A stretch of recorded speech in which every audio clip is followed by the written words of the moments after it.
Liza Dressang wrote a book entitled Radical Change, Books for Youth in a Digital Age. She based her work on the theory which evolved in the mid-90s, examining the changes in children's literature due to the influences of technology. But what exactly is the radical change theory? And what types of literature have evolved as a result?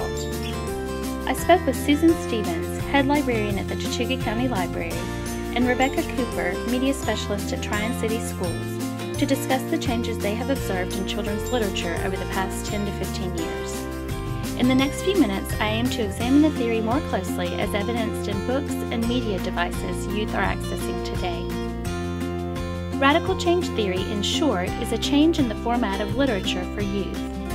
These changes are a direct result of the advancements in digital technology and are evidenced in the interactivity, or nonlinear and non-sequential books, connectivity, or community of social network of youth reading the books, and access, which they provide the reader. In contrast with previously written texts, books of the digital age provide the reader with a very different experience, both in the style and format of writing. Let's take a closer look at some of the literature Dressang refers to in her more recent work, Radical Change Revisited, Dynamic Digital Age Books for Youth. DK Incorporated, which stands for its founder, Dorleen Kindersley, publishes books about a wide variety of topics.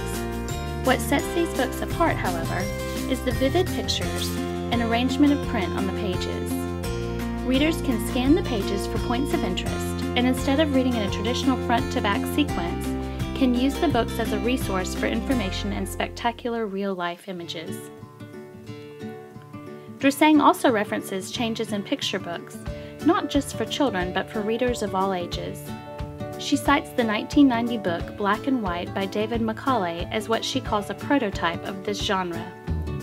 In this book, there are multiple storylines, yet depending on the perspective of the reader, he or she may only see one.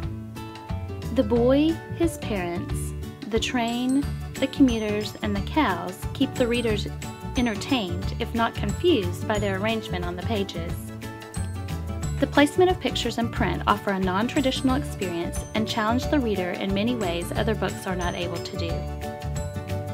Another type of literature affected by digital age changes are paper-engineered books, more commonly known as pop-up books. The sophistication of modern pop-ups is such that many librarians prefer not to keep these books in circulation, but instead must keep them on private bookshelves. Susan Stevens showed me a room of such books which she reserves for special storytime sessions and read-alouds. In looking at this particular paper-engineered book, it's easy to understand why librarians are often hesitant to allow a young child to check them out. Of all the changes in children's literature, however, the graphic novel has likely experienced the greatest transformation as a result of the digital influences. Rebecca Cooper discussed the popularity of graphic novels with middle to upper elementary students and middle school students. She said technology has had a direct impact on the types of books as well as the style in which they are formatted.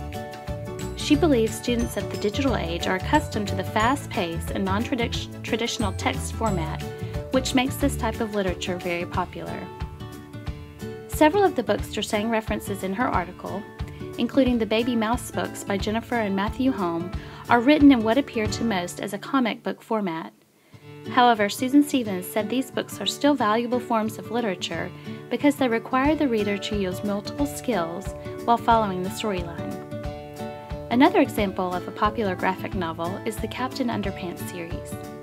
Young readers enjoy the humorous adventures of the superhero Captain Underpants, who is actually their principal. Other popular series include Squish, also by Jennifer and Matthew Holm, Owlie by Andy Runton, and the Geronimo Stilton series by Geronimo Stilton. Sarah Varon's Bake Sale and Robot Dreams are also popular among young readers and follow a format similar to those of the other books mentioned. It's interesting to note, classics such as the Nancy Drew series have taken on a whole new image as a result of the changes in children's literature in the past 10 years. Again, the layout is much like that of a comic, but follows an action-packed storyline with graphic images much more sophisticated than comics of the past. In addition, Japanese manga have become quite popular with young American readers. The books follow the Japanese style of back to front and right to left directional reading, yet this doesn't seem to distract the reader. Actually, if you think about it, it's really easier to flip the pages of the book with your left hand, which makes reading it seem to flow more smoothly. The last style affected by the digital age changes Dressing references is that of the dynamic hybrid book. In these books, digital influences are literally part of the adventures.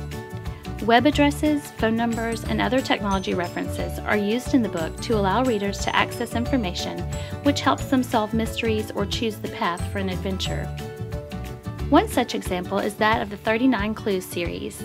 The books include 6 game cards which can be used to solve the mysteries and even win cash prizes. I think we can all agree 10 to 15 years ago these concepts were unheard of. So with the changes which have taken place over the past decade, what is the future of literature for youth? It's hard to say exactly how it might change in the next 10 to 15 years.